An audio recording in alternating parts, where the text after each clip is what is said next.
Hello everyone, जय Hind, Vande Mataram. Friends, आज की इस वीडियो में आपने जैसा कि थंबनेल में देखा होगा कि हमारा टॉपिक है कि हर्षवर्धन ने शशांक को क्यों मारा। तो आज हम इसी टॉपिक के बारे में बात करेंगे कि हर्षवर्धन ने शशांक को क्यों मारा। आखिर ऐसा क्या है कि हर्षवर्धन और शशांक के बीच में दुश्मनी होती है और हर्षवर्धन शशांक को मार देता है। और सबसे पहले हमें ये जानना जरूरी है कि हर्षवर्धन कौन है और यह शशांक कौन है। तो ये दोनों बातें पहले हम यहाँ पर जान लेते हैं, उसके बाद हम आगे बढ़ते हैं कि आखिर हर्षवर्धन ने शशांक को क्यों मारा। तो पहले हम जान लेते हैं शशांक कौन है। दोस्तों, शशांक के बारे में अमूमन ये क्वेश्चन पूछा जाता है एग्जाम्स में कि महात्मा बुद्ध ने जिस बोधि वृक्ष के नीचे, जिस पीपल के वृक्ष के नीचे बैठकर तपस्या की थी, उसको किस शासक ने, किस राजा ने कटवा दिया था। तो वो राजा और कोई नहीं, शशांक था। इसने बोधि वृक्ष को कटवा दिया था, जिसके नीचे बैठकर भगवान बुद्ध ने ज्ञान की प्राप्ति की थी। बोधि वृक्ष जो कि बोध गया में है, गया में है, इसको कटवा दिया था शशांक ने। ठीक, बोधि वृक्ष को कटवाया था इसने, इस शासक ने। ठीक है, तो शशांक बंगाल का शासक था और इसका संबंध गौड़ वंश से था और यह जाति से ब्राह्मण था और इसने ही बोधि वृक्ष को कटवाया था, क्योंकि बौद्ध धर्म और ब्राह्मण धर्म के बीच में उस समय टसल बना हुआ था, विवाद बना हुआ था। ठीक, तो ये शशांक है। इसके बाद बात आती है कि हर्षवर्धन कौन है। तो ध्यान रखें, हर्षवर्धन पुष्यभूति वंश का शासक है। कौन से वंश का? पुष्यभूति वंश का शासक है। पुष्यभूति वंश का शासक, और इसी वंश का एक दूसरा नाम है जिसे कहते हैं वर्धन वंश। ठीक, वर्धन वंश। अब इस वीडियो में हम ये जानेंगे कि हर्षवर्धन ने शशांक को क्यों मार दिया, उसकी हत्या क्यों कर दी। ठीक है, तो इसके लिए हम लोग आज जो टॉपिक शुरू करेंगे वो है पुष्यभूति वंश, और ये आपके सभी एग्जामों के लिए इंपॉर्टेंट है। तो इस टॉपिक को बड़े आराम से सुनिएगा, कहानी के रूप में हम इसको पढ़ेंगे और बहुत अच्छे से यह टॉपिक आपका खत्म हो जाएगा। चलिए, तो पहले हम जानते हैं कि पुष्यभूति वंश है क्या और हर्षवर्धन कौन है। चलिए,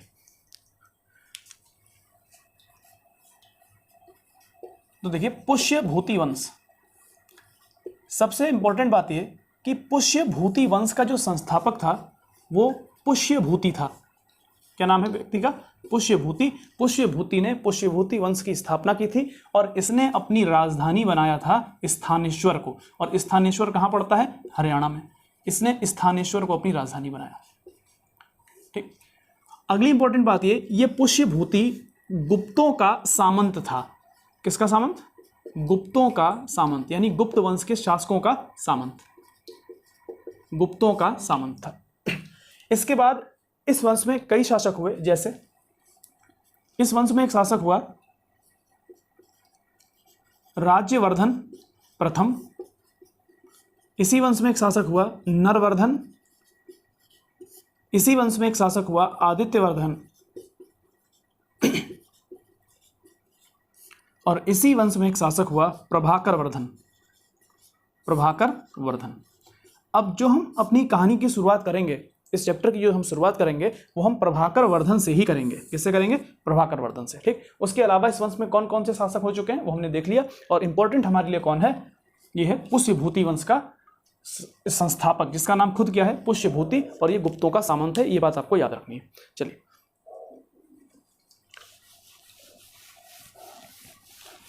अब देखिए प्रभाकर वर्धन। प्रभाकर वर्धन के बारे में एक बात आप जान लीजिए। प्रभाकर वर्धन को पुष्यभूति वंश का वास्तविक संस्थापक माना जाता है। प्रभाकर वर्धन पुष्यभूति वंश का वास्तविक संस्थापक है। वास्तविक संस्थापक। ठीक, इस प्रभाकर वर्धन के 3 बच्चे हैं, एक पुत्री और 2 पुत्र। पुत्री का नाम है राज्यश्री, बड़े बेटे का नाम है राज्यवर्धन, और एक राज्यवर्धन पहले भी आ गया था तो वो प्रथम था, और ये होगा राज्यवर्धन सेकंड। और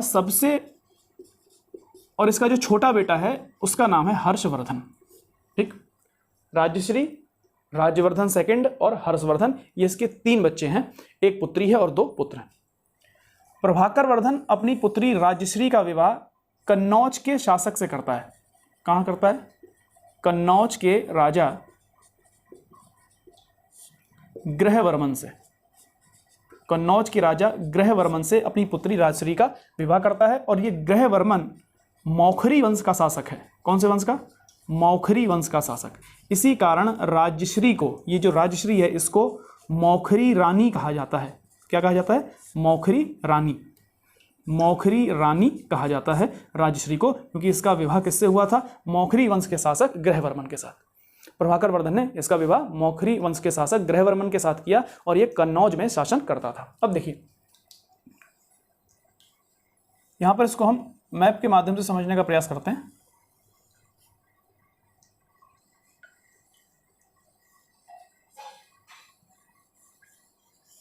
ठीक, देखें थानेश्वर ये हरियाणा का क्षेत्र पड़ता है और इस क्षेत्र में शासन करता था प्रभाकर वर्धन। इनके पास ये क्षेत्र था, ये वाला क्षेत्र किसके पास था? प्रभाकर वर्धन। ये थानेश्वर का क्षेत्र है, हमने यहां पर बना लिया।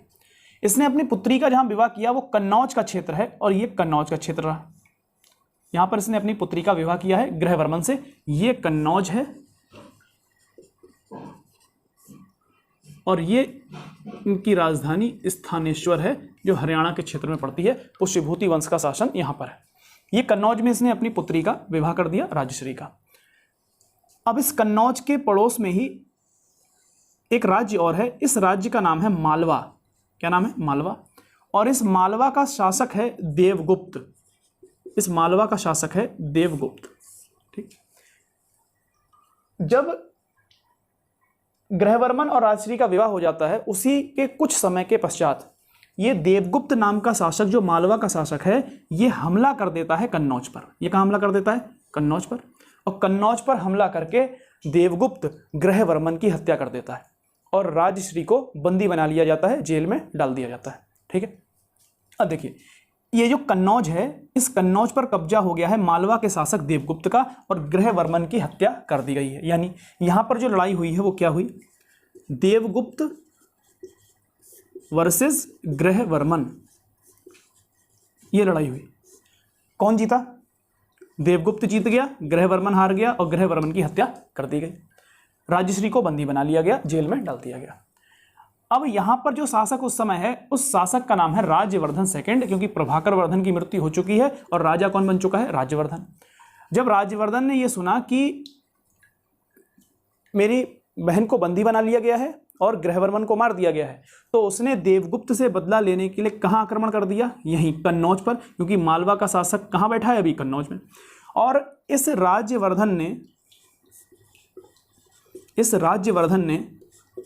राज्यवर्धन सेकंड ने देवगुप्त से युद्ध किया और देवगुप्त को हराकर उसकी हत्या कर दी और राज्यवर्धन यहां पर जीत गया। अब मालवा का क्षेत्र, कन्नौज का क्षेत्र, स्थानेश्वर, ये तीनों किसके पास पहुंच गए? राज्यवर्धन के पास। ठीक है, तब तक इसकी जो सिस्टर है राजश्री वो कैद से अपहरण, जो उसको कैद कर लिया गया था, बंदी बनाया गया था, यहां से छूटकर चली गई है विंध्याचल पर्वत पर।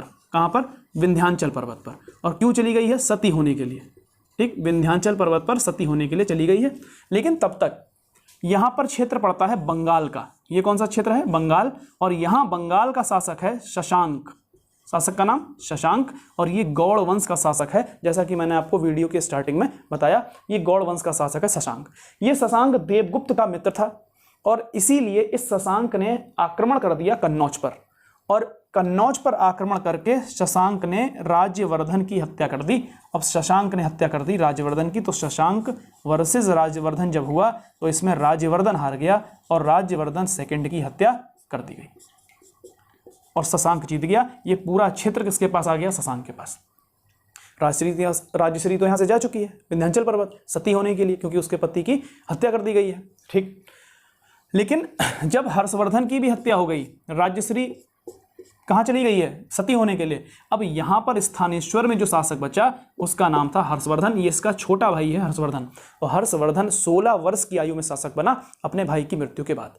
यानी जब भाई की हत्या कर दी गई तब हर्षवर्धन को शासक बनाया गया। और ध्यान रखिएगा, हर्षवर्धन 606 ईस्वी में शासक बना और इस समय इसकी आयु मात्र कितनी है? 16 वर्ष। यानी इसका जन्म कब हुआ है? 590 ईस्वी में। ठीक, ये हर्षवर्धन है। हर्षवर्धन शासक बनता है। जब हर्षवर्धन शासक बनता है तब हर्षवर्धन हमला करता है शशांक के ऊपर, क्योंकि शशांक का कब्जा बंगाल, मालवा और कन्नौज पर हो चुका है। तब यहां पर देखिए क्या सिचुएशन बनती है। मैं इसको मिटाता हूं एक बार।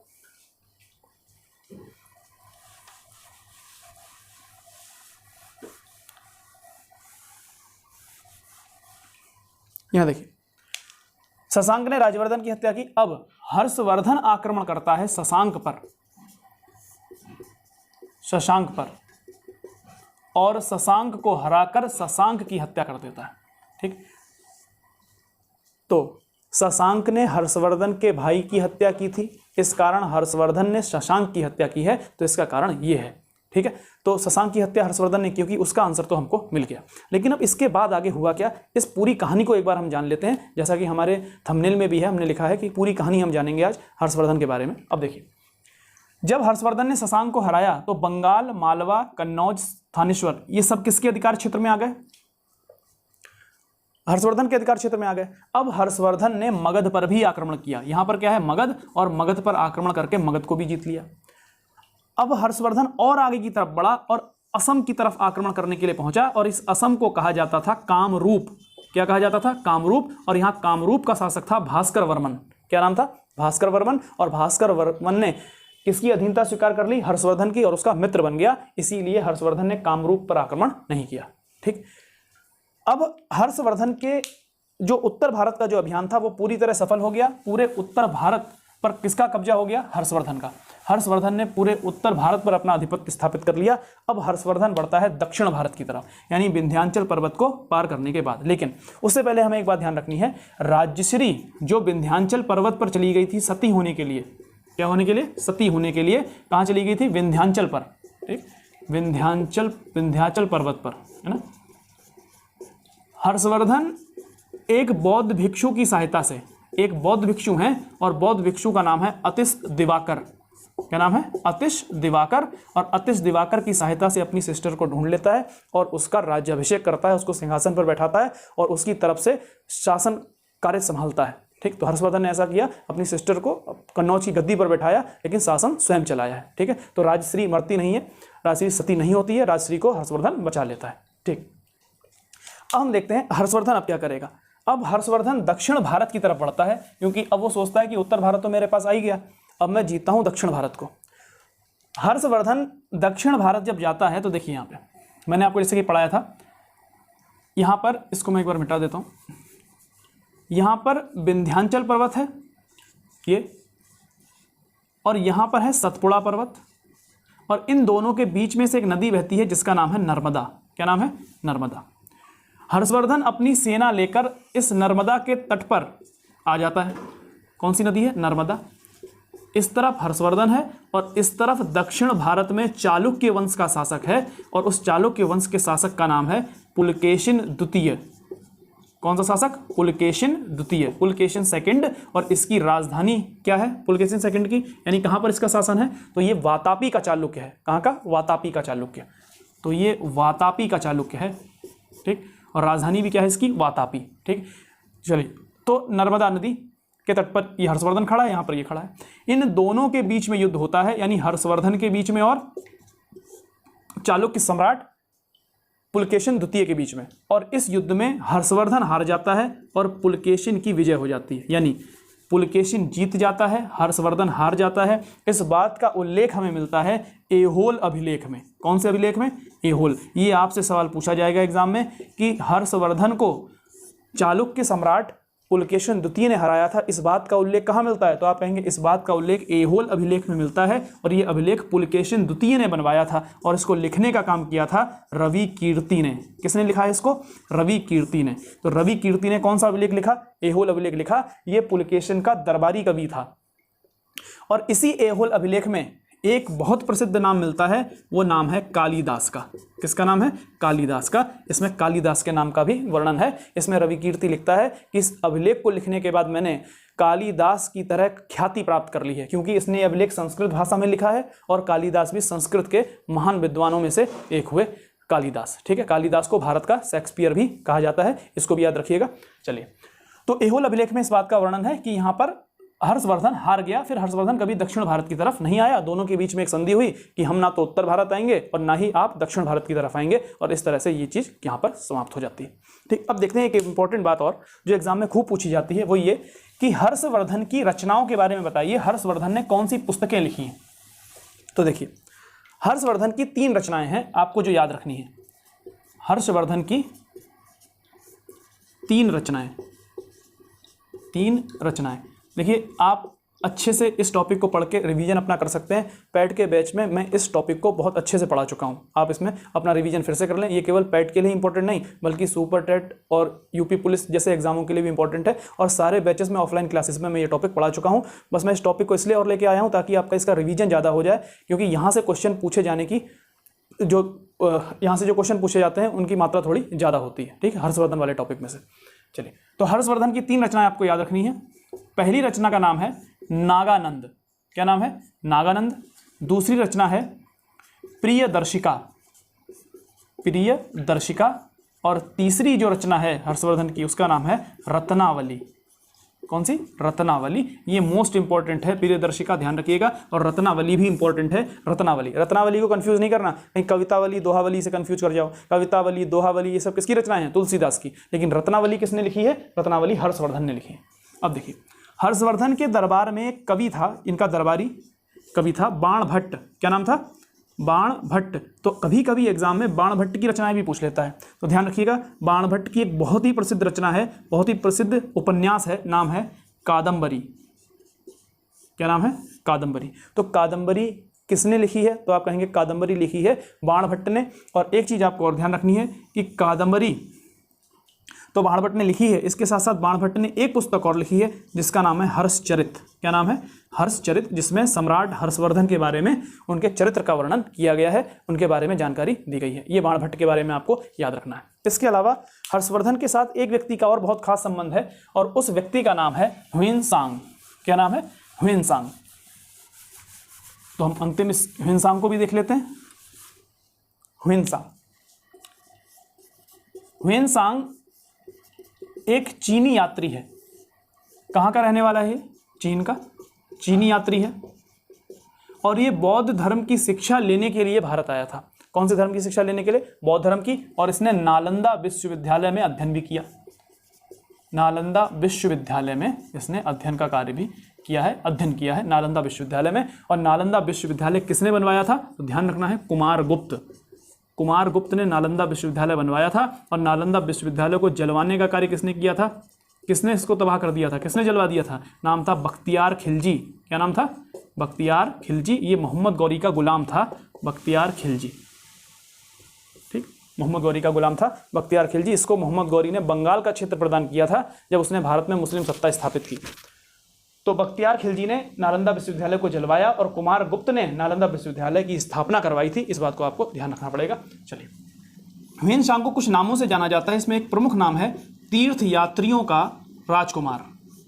तीर्थ यात्रियों का राजकुमार। और एक नाम आपको और याद रखना है, वो है शाक्य मुनि। क्या है? शाक्य मुनि। शाक्य मुनि के नाम से भी इसे जाना जाता है। ठीक है, और तीर्थयात्रियों का राजकुमार भी इसको कहा जाता है। इसकी एक पुस्तक भी आपको याद रखनी है। पुस्तक का नाम है सीयू की। पुस्तक का नाम क्या है? सीयू की। और इस सीयू की पुस्तक में हर्षवर्धन के साम्राज्य के बारे में भी जानकारी मिलती है। और इस पुस्तक में ही वो लिखता है कि हर्षवर्धन के साम्राज्य में डाकुओं का बोलबाला था, और खुद ह्वेनसांग को 2 बार लूट लिया गया। ये किस पुस्तक में लिखा हुआ? यहीं। और इसके अलावा इसने हर्षवर्धन को एक उपाधि प्रदान की थी। ये उपाधि भी एग्जाम में खूब पूछी जाती है। तो हर्षवर्धन को शिलादित्य की उपाधि प्रदान की। किसकी उपाधि? शिलादित्य की उपाधि। तो आपसे अगर पूछे कि ह्वेनसांग ने हर्षवर्धन को कौन सी उपाधि प्रदान की है, तो आप कहेंगे शिलादित्य की उपाधि। या फिर हर्षवर्धन को शिलादित्य की उपाधि किसने दी है, तो आप कहेंगे ह्वेनसांग ने शिलादित्य की उपाधि दी है। इसके अलावा ह्वेनसांग हर्षवर्धन के दरबार में तो आया था, लेकिन इसके साथ ही आपको एक चीज और ध्यान रखनी है कि ये पुलकेशिन द्वितीय के दरबार में भी गया था। ठीक, किसके दरबार में? पुलकेशिन द्वितीय के दरबार में भी गया था। जब पुलकेशिन द्वितीय ने हर्षवर्धन को हराया तो उसके राज्य को देखने के लिए भी गया कि हर्षवर्धन को हराने वाले शासक का जो साम्राज्य है वो कैसा है। इसके अलावा पुलकेशिन द्वितीय को भी एक शासक ने हराया था, पल्लव वंश के शासक ने, नरसिंह वर्मन ने। तो वो नरसिंह वर्मन के यहाँ भी गया था। किसने हराया? इसके अलावा ह्वेनसांग कश्मीर भी गया था। ध्यान रखिएगा, जिस समय ह्वेनसांग कश्मीर गया उस समय कश्मीर में कारकोट वंश का शासन था, और कारकोट वंश का जो राजा था उसका नाम था दुर्लभवर्धन। तो कश्मीर में जब गया तो कौन राजा था? दुर्लभवर्धन। कौन से वंश का था? कारकोट वंश का। इसको भी आपको ध्यान रखना है। मैं बोलता जा रहा हूँ, अब इन चीज़ों को नोट कर लें। कोई जरूरी नहीं कि सारी बातें यहाँ पर लिखी जाएं, संभव भी नहीं है। वीडियो बहुत लंबे हो जाएंगे अगर मैं लिखना शुरू करूँगा। ठीक है, चलिए। तो यहाँ पर हमने ह्वेनसांग के बारे में, ह्वेनसांग की पुस्तक देख ली, और हर्षवर्धन को शिलादित्य की उपाधि दी है ह्वेनसांग ने। हर्षवर्धन के साम्राज्य में डाकुओं का बोलबाला है, ये बात भी ह्वेनसांग ने बताई है। इसके अलावा हर्षवर्धन प्रत्येक 5वें वर्ष प्रयागराज में महामोक्ष परिषद का आयोजन करता था, जिसमें वो अपना सर्वस्व जितना राजकोष है उसका सारा दान कर दिया करता था महामोक्ष परिषद। और इसके अलावा हर्षवर्धन को कुंभ के मेले को शुरू करने का श्रेय भी जाता है। ठीक है, इन बातों को आपको ध्यान में रखना है। ये हर्षवर्धन के बारे में एक कहानी थी, हर्षवर्धन के बारे में हमने यहाँ पर जाना। और इसके अलावा हर्षवर्धन ने शशांक को क्यों मारा, इस बात को भी हमने जाना। और शशांक कौन है, इस बात को आपको याद रखना है। शशांक वही व्यक्ति है जिसने भगवान बुद्ध ने जिस पेड़ के नीचे बैठ के तपस्या की थी, पीपल के वृक्ष के नीचे बोधगया में, उस बोधि वृक्ष को कटवा दिया था शशांक ने। चलिए, आई होप कि आपकी समझ में वीडियो बड़े अच्छे से आया होगा। Thank you.